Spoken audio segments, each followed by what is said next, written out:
ಪ್ರಭು ನಿಮ್ಮೊಡನೆ ಇರಲಿ.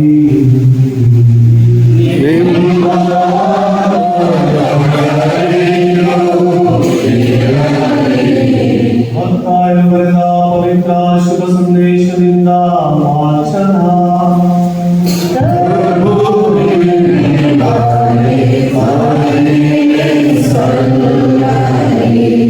ಆ ಕಾಲದಲ್ಲಿ ಯೇಸು ಜನರಿಗೆ ಸಾಮರ್ಥ್ಯವನ್ನು ಹೇಳಿದರು. ಸ್ವರ್ಗ ಸಾಮ್ರಾಜ್ಯವು ತನ್ನ ಹೊಲದಲ್ಲಿ ಒಳ್ಳೆಯ ಗೋಧಿಯನ್ನು ಬಿತ್ತಿದ ರೈತನನ್ನ ಹೋಲುತ್ತದೆ. ಒಂದು ರಾತ್ರಿ ಎಲ್ಲರೂ ಎದುರಿಸುತ್ತಿರುವಾಗ ಅವನ ಬಳಿಗೆ ಬಂದು ಗೋಧಿಯ ನಡುವೆ ಕಳೆಗಳನ್ನ ಬಿತ್ತಿ ಹೋದರು. ಗೋಧಿ ಬೆಳೆದು ತೆಗೆದಿಟ್ಟಾಗ ಕಳೆ ಬೆಳೆದಿರುವುದು ಗೋಚರವಾಯಿತು. ಆಗ ಆಳುಗಳು ತಮ್ಮ ಯಜಮಾನನ ಬಳಿಗೆ ಬಂದು, ಸ್ವಾಮಿ, ನಿಮ್ಮ ಹೊಲದಲ್ಲಿ ಬಿತ್ತಿದ್ದು ಉತ್ತಮವಾದ ಗೋಧಿಯಾಗಬೇಕು, ಜೊತೆಗೆ ಕಳೆಯೂ ಕಾಣಿಸಿಕೊಂಡಿದೆಯಲ್ಲ, ಅದೆಲ್ಲಿಂದ ಬಂತು ಎಂದರು. ಯಜಮಾನ, ಇದು ನನ್ನ ವೈದ್ಯ ಮಾಡುವ ಕೆಲಸ ಎಂದು. ಹಾಗಾದರೆ ಕಳೆಯನ್ನು ಕಿತ್ತು ಹಾಕುವಲ್ವೇ ಎಂದರು ಆಳುಗಳು. ಅದಕ್ಕೆ ಯಜಮಾನ, ಬೇಡ ಬೇಡ, ಕಳೆಯನ್ನು ಕೀಳುವಾಗ ಗೋಧಿಯನ್ನು ಕಿತ್ತು ಬಿಟ್ಟಿಯೇ, ಸುಗ್ಗಿಯವರೆಗೆ ಎರಡು ಒಟ್ಟಿಗೆ ಬೆಳೆಯಲಿ.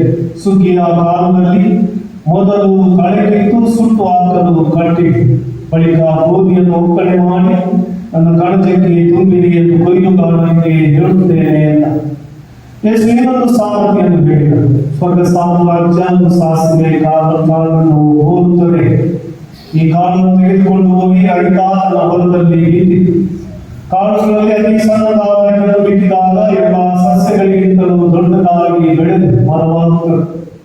ಆಕಾಶದಲ್ಲಿ ಹಾರಾಡುವ ಹಕ್ಕಿಗಳು ಬಂದು ಇದರ ರೆಂಬೆಗಳಲ್ಲಿ ಗೂಡು ಕಟ್ಟಿ ವಾಸಿಸುತ್ತವೆ.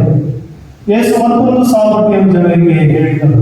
ಸ್ವರ್ಗ ಸಾಮ್ರಾಜ್ಯ ಹುದುಗೆಬ್ಬಿಸುವ ಹುಳಿಯನ್ನು ಹೋಲುತ್ತದೆ. ಅದು ಒಬ್ಬಾಕಿ ತೆಗೆದುಕೊಂಡು 3 ಸೇರು ಹಿಟ್ಟಿನಲ್ಲಿ ಕಲಸಿದಳು. ಆ ಹಿಟ್ಟೆಲ್ಲ ಹುಳಿಯಾಯಿತು. ಇದೆಲ್ಲವನ್ನ ಯೇಸು ಜನರಿಗೆ ಸಾಮರ್ಥ್ಯಗಳ ರೂಪದಲ್ಲಿ ಹೇಳಿದರು. ಸಾಮರ್ಥ್ಯಗಳಿಲ್ಲದೆ ಅವರಿಗೆ ಏನನ್ನು ಬೋಧಿಸಲಿಲ್ಲ. ಸಾಮರ್ಥ್ಯಗಳಲ್ಲೇ ಬೋಧಿಸುವೆನು, ಲೋಕಾದ್ಯಂತ ರಹಸ್ಯವಾದವುಗಳನ್ನು ಬಯಲುಗೊಳಿಸುವೆನು ಎಂದು ದೇವರು ಪ್ರವಾದಿಯ ಮುಖಾಂತರ ತಿಳಿಸಿದ್ದ ಪ್ರವಚನಗಳನ್ನು ಯೇಸು ಹೀಗೆ ಅಭಿನಯಿಸಿದರು. ಯೇಸು ಜನರನ್ನು ಬೀಳ್ಕೊಟ್ಟು ಮನೆಗೆ ಬಂದರು. ಶಿಷ್ಯರವರ ಬಳಿಗೆ ಬಂದು ಹೊಲದಲ್ಲಿ ಬಿತ್ತಲಾದ ಕಳೆಗಳ ಸಾಮರ್ಥ್ಯವನ್ನು ವಿವರಿಸಿರಿ ಎಂದು ಕೇಳಿಕೊಂಡರು. ಅದಕ್ಕೆ ಯೇಸು, ಒಳ್ಳೆಯ ಗೋಧಿಯನ್ನು ಬಿತ್ತುವವನೆಂದರೆ ನರಪುತ್ರನು, ಹೊಲವೇ ಒಳ್ಳೆಯ ಕಾಳುಗಳೇ ಶ್ರೀ ಸಾಮ್ರಾಜ್ಯದ ಮಕ್ಕಳು, ಕಳೆಗಳೇ ನೇಡಿಗನ ಮಕ್ಕಳು. ಆ ಕಳೆಗಳನ್ನು ಬಿತ್ತಿದ ವೈರಿಯೇ ಪಿಶಾಚಿ, ಸುಗ್ಗಿಯೇ ಕಾಲಾವಧಿ, ಕೊಯ್ಲುಗಾರರೇ ದೇವದೂತರು. ಕಳೆಗಳನ್ನು ಕಿತ್ತು ಬೆಂಕಿಯಲ್ಲಿ ಸುಟ್ಟು ಹಾಕಿದಂತೆ ಕಾಲಾಂತರದ್ದು ನಡೆಯುವುದು. ಅರಸನು ತನ್ನ ದೂತರನ್ನು ಕಳುಹಿಸುವರು. ಅವರು ಆತನ ರಾಜ್ಯದಿಂದ ಪಾಪಕ್ಕೆ ಕಾರಣವಾದೆಲ್ಲವನ್ನು ಮತ್ತು ದುಷ್ಕರ್ಮಿಗಳೆಲ್ಲರನ್ನು ಒಟ್ಟುಗೂಡಿಸಿ ಅಗ್ನಿಕುಂಡದಲ್ಲಿ ಹಾಕುವರು. ಅಲ್ಲಿ ಅವರು ಕಟಕಟನೆ ಹಲ್ಲು ಕಡಿದುಕೊಂಡು ಗೋಳಾಡುವರು. ಸದ್ಧರ್ಮಿಗಳು ತಮ್ಮ ತಂದೆಯ ಸಾಮ್ರಾಜ್ಯದಲ್ಲಿ ಸೂರ್ಯನಂತೆ ಪ್ರಕಾಶಿಸುವರು. ಕಿವಿಯುಳ್ಳವರು ಕೇಳಿಸಿಕೊಳ್ಳಲಿ ಎಂದರು. ಪ್ರಭುವಿನ ಶುಭ ಸಂದೇಶ.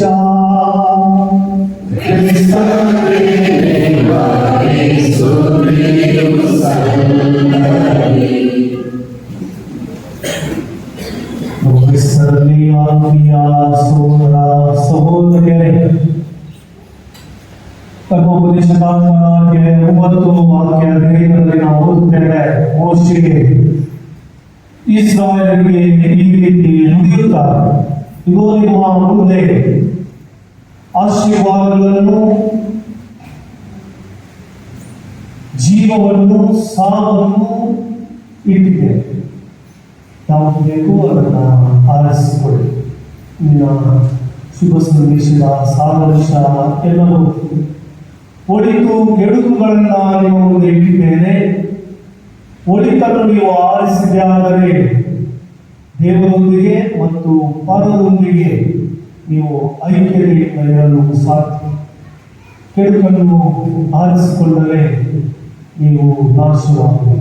ಈ ರೀತಿಯಲ್ಲಿ ನಮ್ಮ ಚಿಂತನೆಯನ್ನ ನಾವು ಮುಂದುವರಿಸಿಕೊಂಡು ಹೋಗೋಣ. ನಮ್ಮ ಜೀವನದಲ್ಲಿ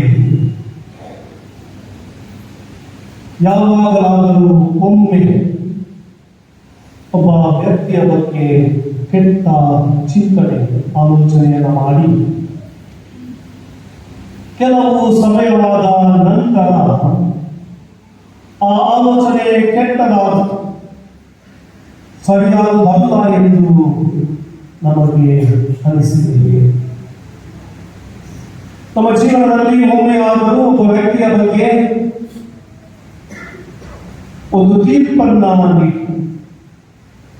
ಜಡ್ಜ್ಮೆಂಟ್ ಅಂತ ಕರೀತಾರೆ, ನ್ಯಾಯ ತೀರ್ಪನ್ನ ನೀಡಿ ಕೆಲವು ಸಮಯವಾದ ನಂತರ ನಾನು ನೀಡಿದ ತೀರ್ಪು ತಪ್ಪೆಂದು ನನಗೆ ಅನಿಸಿದೆ.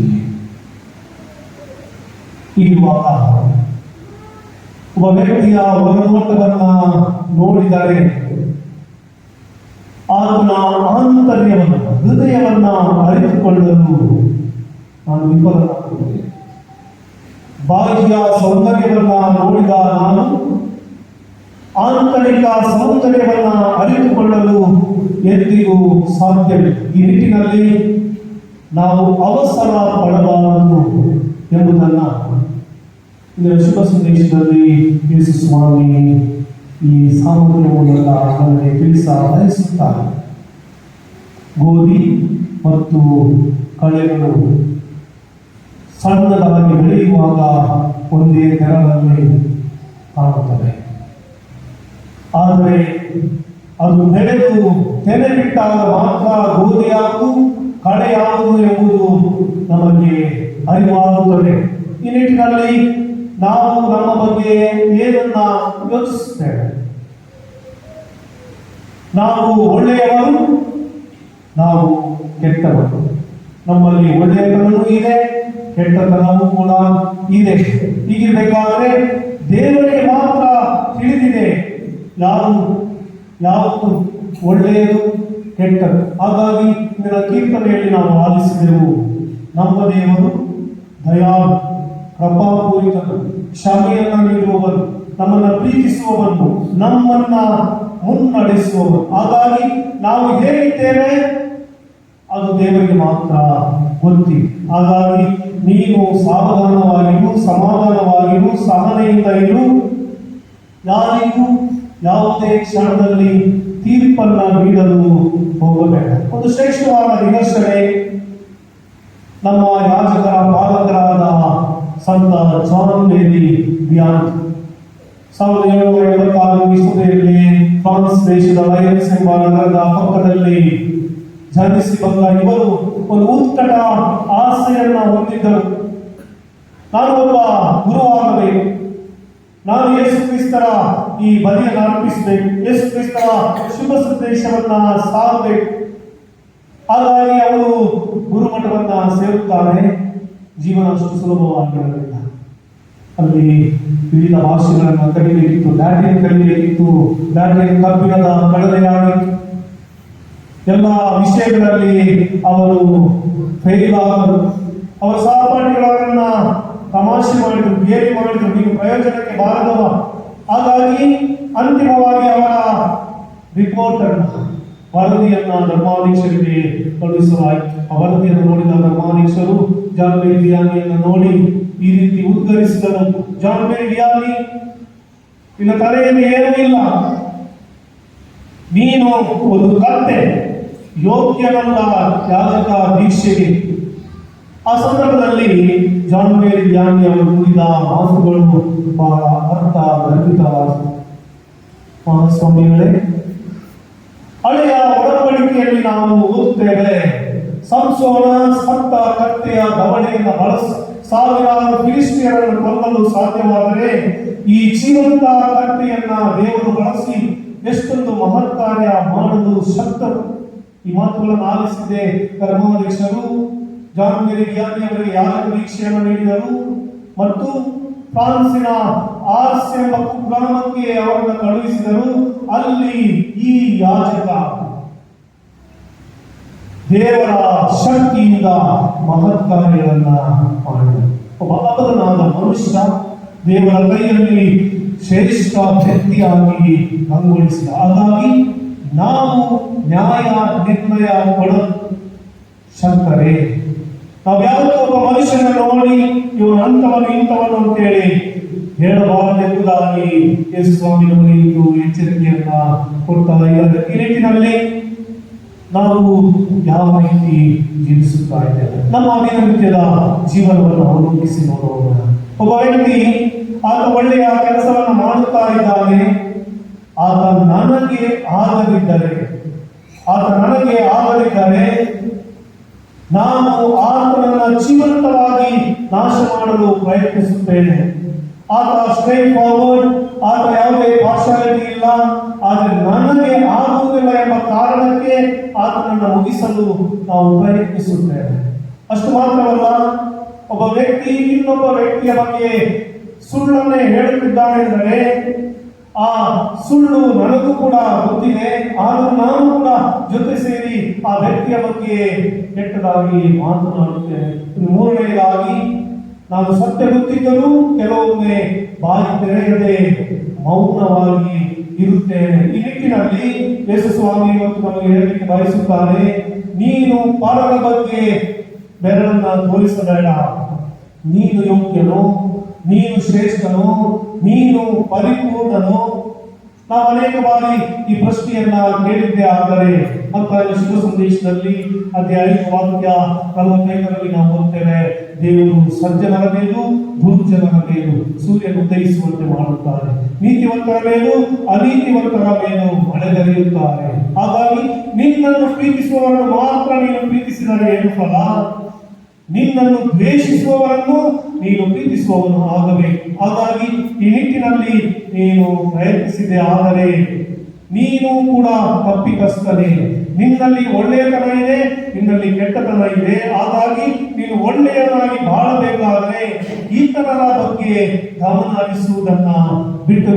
ಹಾಗಾಗಿ ಮತ್ತಾಯ ಶುಭ ಸಂದೇಶ ಅಧ್ಯಾಯ 7 ವಾಕ್ಯ 3-4ರಲ್ಲಿ ನಾವು ಓದುತ್ತೇವೆ, ನಿನ್ನ ಕಣ್ಣಿನಲ್ಲಿ ದಿಮ್ಮಿ ಇರುವಾಗ ನಿನ್ನ ಸಹೋದರನ ಕಣ್ಣಿನಲ್ಲಿರುವ ಅಣುವನ್ನು ನೀನು ಗಮನಿಸುವುದಕ್ಕೆ ಮೊದಲು ನಿನ್ನ ಕಣ್ಣಿನಲ್ಲಿರುವ ಆ ದಿಮ್ಮಿಯನ್ನು ತೆಗೆ, ಆಗ ನಿನಗೆ ಕಣ್ಣು ನಿಚ್ಚಳವಾಗಿ ಕಾಣುವುದು. ದೇವರ ವಾಕ್ಯ ನಮಗಿಂದು ಎಚ್ಚರಿಕೆಯನ್ನ ಕೊಡುತ್ತಾರೆ. ಹಾಗಾಗಿ ನಾವು ಈ ಕಳೆದ ರೋಗಿಯ ಸಾಮರ್ಥ್ಯನ್ನ ಆಲಿಸಿದ್ದೇವೆ. ದೇವರು ಒಬ್ಬರೇ ಒಳ್ಳೆಯವರು. ನಾವು ಅವರಂತೆ ಪರಿಪೂರ್ಣರಾಗಬೇಕಾದರೆ ಮೊದಲನೇದಾಗಿ ನಾವು ನಮ್ಮನ್ನೇ ಸ್ವೀಕರಿಸಬೇಕು.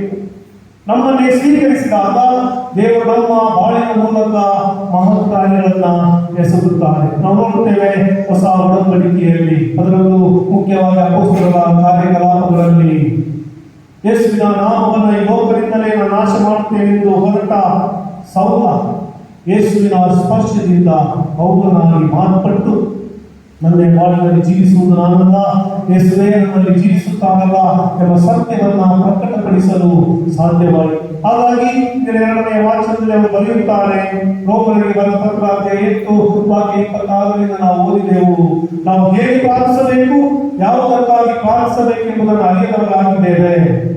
ಹಾಗಾಗಿ ಪವಿತ್ರಾತ್ಮರೇ ಆತ್ಮಧ್ವನಿಯಿಂದ ನಮ್ಮ ಪರವಾಗಿ ಪಿತಾ ದೇವರಲ್ಲಿ ಭಿನ್ನಯಿಸುತ್ತಾರೆಂದರೆ ಪ್ರಾರ್ಥಿಸಲು ನೀನು ಶ್ರೇಷ್ಠನಲ್ಲ, ಪ್ರಾರ್ಥಿಸಲು ನೀನು ಯೋಗ್ಯನಲ್ಲ, ಪ್ರಾರ್ಥಿಸಲು ನೀನು ಬಲಹೀನ. ನಿನ್ನ ಬಲಹೀನತೆಯಲ್ಲಿ, ನಿನ್ನ ಪಾಪದಲ್ಲಿ ದೇವರು ಪವಿತ್ರಾತ್ಮರು ನಿನ್ನ ಪರವಾಗಿ ಭಿನ್ನಯಿಸುತ್ತಾ ಇದ್ದಾರೆ. ದೇವರ ಆಶೀರ್ವಾದ ವರದಾನಗಳು ನಮಗೆ ಸಿಕ್ಕಿವೆ. ಈ ಬಲಿಪೂಜೆಯಲ್ಲಿ ನಾವು ಬೇಡಿಕೊಳ್ಳೋಣ, ನಮ್ಮ ಅವನತಿಯನ್ನ ನಾವು ಒಪ್ಪಿಕೊಳ್ಳೋಣ. ನಾವು ದಿನಂಪ್ರತಿ ಪರಿಪೂರ್ಣರಾಗಲು, ನಮ್ಮ ಜೀವನದ ಮೂಲಕ ಇತರರನ್ನು ಪ್ರೀತಿಸಲು ಆತ್ಮನ ಬಲ ಶಕ್ತಿ ಈ ಬಲಿಪೂಜೆಯ ಮೂಲಕ ನಮ್ಮೆಲ್ಲರಿಗೆ ಸಿಗಲಿ ಎಂದು ಬೇಡಿಕೊಳ್ಳೋಣ.